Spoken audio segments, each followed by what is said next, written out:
Ethan's eyes widened in shock. He saw a sniper laser dot on his girlfriend's head. He immediately glanced in the direction of the infrared beam. Across the street, a professional sniper was lying in wait. His girlfriend, whose life was hanging by a thread, was completely unaware. There was only one way to save her. Ethan reluctantly put the earpiece in his ear. The very next second, a cold, menacing voice came through. "You have 3 seconds to back away." Ethan looked at his beloved girlfriend one last time and slowly stepped back. Then, helplessly, he turned and walked away. Who would have thought that someone just going to work as usual would get caught up in a terrorist attack like this? While on baggage monitoring duty at the airport, Ethan had found an unclaimed earpiece. He was just about to hand it over to Lost and Found when he received a strange message on his phone. "Peace in your ear."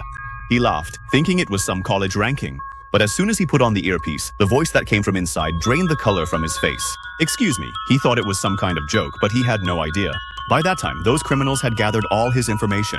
They even sent people to his house, who all were in his life, what his weaknesses were. They found out everything and chose a target.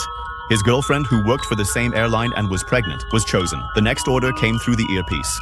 "In 30 minutes, a black suitcase with a red ribbon will pass through your security lane. You just have to let it through without stopping it." Ethan became suspicious. He asked, "What's in the suitcase?"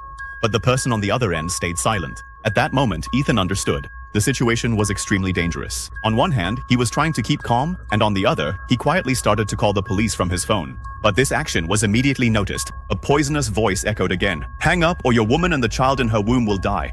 He couldn't risk the lives of his girlfriend and their unborn child. He hung up the call and, following the orders, put the phone in the locker. After a while, once he regained his composure, Ethan pulled himself together. He tried to secretly send an SOS to his friend using his watch. But even without voice recognition, that attempt was also caught. Now Ethan understood. These people are very close, and the surveillance is watching his every move. As soon as he locked the watch, he glanced up at the camera above. Yes, they were watching his every action through the overhead camera.